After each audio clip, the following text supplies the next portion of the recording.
Un rêve d'unité, la promesse de la CEDEAO. La CEDEAO, fondée en 1975, rassemble 15 pays d'Afrique de l'Ouest pour l'intégration économique, la paix et la sécurité. Elle vise à créer un marché unique et à faciliter la libre circulation des biens et des personnes. La CEDEAO incarne les aspirations de millions d'Africains pour un avenir meilleur, un avenir de prospérité partagée et de destin commun. Un début empli d'espoir. Les premières années de la CEDEAO. Les premières années de la CEDEAO ont été marquées par un sentiment d'optimisme et une détermination commune à surmonter l'héritage du colonialisme. Inspirés par les idéaux panafricains, les fondateurs visaient l'intégration régionale pour l'indépendance économique et la stabilité politique. La CEDEAO a mis en place des cadres institutionnels et des protocoles régionaux sur le commerce et la libre circulation. Elle a également joué un rôle clé dans la médiation des conflits régionaux, notamment au Libéria et en Sierra Leone. Des fissures.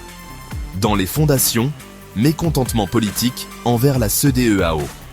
Malgré ses promesses initiales et ses nobles intentions, la CEDEAO est confrontée à des critiques croissantes ces dernières années. Certains remettant en question son efficacité et sa pertinence pour relever les défis complexes auxquels l'Afrique de l'Ouest est confrontée.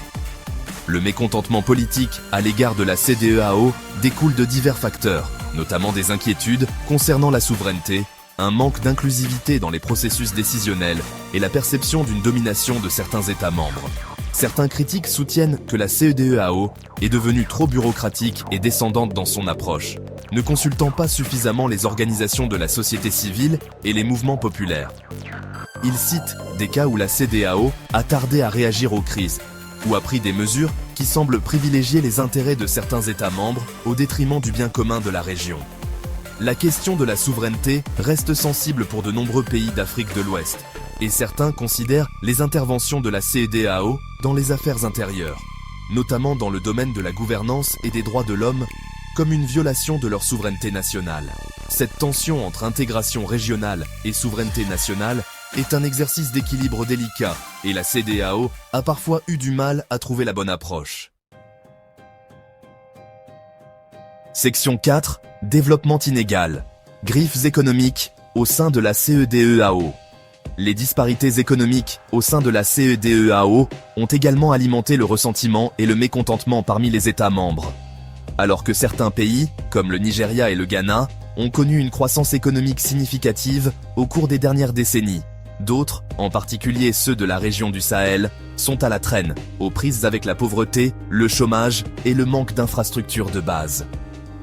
Les critiques soutiennent que les politiques économiques de la CEDEAO ont profité de manière disproportionnée aux économies les plus importantes et les plus développées de la région, souvent au détriment de leurs homologues plus petites et moins développées.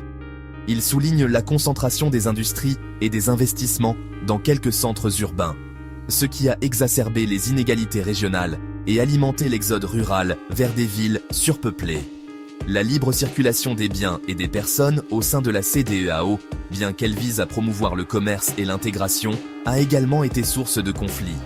Certains pays ont accusé d'autres de dumping de produits bon marché sur leur marché, portant ainsi atteinte aux industries et aux emplois locaux. La libre circulation des personnes a également suscité des inquiétudes en matière de sécurité, certains pays craignant un afflux de migrants et de réfugiés en provenance des États voisins. Section 5. Perdu. Dans la traduction, friction sociale et culturelle. La CEDEAO fait face à des défis sociaux et culturels en raison de la diversité de ses États membres. L'Afrique de l'Ouest est riche en langues, religions, ethnies et traditions.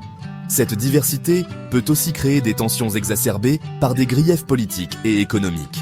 Les barrières linguistiques et les différences religieuses peuvent mener à des conflits. La CEDEAO promeut le dialogue interconfessionnel et les échanges culturels pour renforcer l'unité. Section 6. Une relation complexe. Naviguer dans l'avenir de la CEDEAO. La relation entre l'Afrique de l'Ouest et la CEDEAO est complexe et multiforme, caractérisée à la fois par l'espoir et la frustration, les progrès et les reculs. Si la CEDEAO a réalisé des progrès significatifs dans la promotion de l'intégration régionale, notamment dans les domaines de la paix et de la sécurité, elle continue de se heurter à des difficultés pour remédier aux disparités politiques, économiques et sociales qui existent au sein de la région. Pour aller de l'avant, la CEDEAO doit trouver les moyens d'être plus réceptive aux besoins et aux aspirations de tous ses États membres, en veillant à ce que les avantages de l'intégration soient répartis plus équitablement. Cela nécessitera un engagement renouvelé en faveur de la bonne gouvernance, de la transparence et de la responsabilité, ainsi qu'une plus grande participation des organisations de la société civile et des citoyens. La CEDEAO doit également accorder la priorité au développement durable, en investissant dans l'éducation, la santé, les infrastructures et d'autres secteurs clés qui amélioreront la vie des citoyens ordinaires. En s'attaquant aux causes profondes de la pauvreté, des inégalités et des conflits, la CEDEAO peut créer un avenir plus prospère et plus équitable pour tous les habitants de l'Afrique de l'Ouest. Section 7. Regardez vers l'avenir. L'avenir de l'intégration régionale en Afrique de l'Ouest. L'avenir de l'intégration régionale en Afrique de l'Ouest dépendra de la capacité de la CEDEAO à s'adapter aux réalités changeantes du XXIe siècle. L'organisation doit faire face à de nouveaux défis tels que le changement climatique, le terrorisme et la criminalité transnationale organisée, qui menacent tous de saper la paix et la stabilité dans la région. Pour rester pertinente et efficace, la CEDEAO doit s'ouvrir à l'innovation, en recherchant des moyens nouveaux et créatifs de promouvoir la coopération et l'intégration. Il pourrait s'agir d'exploiter les technologies pour améliorer la communication et la collaboration, d'explorer de nouveaux modèles de développement économique et de favoriser les contacts interpersonnels par le biais de l'éducation, des échanges culturels et du tourisme. En fin de compte, le succès de la CEDEAO dépendra de la volonté politique de ses États membres d'œuvrer ensemble à la réalisation d'un objectif commun. Si les dirigeants ouest-africains parviennent à surmonter leurs différends et à s'engager dans l'esprit d'unité et de solidarité qui a présidé à la création de l'organisation, la CEDEAO a le potentiel de transformer la région et de créer un avenir meilleur pour les générations à venir.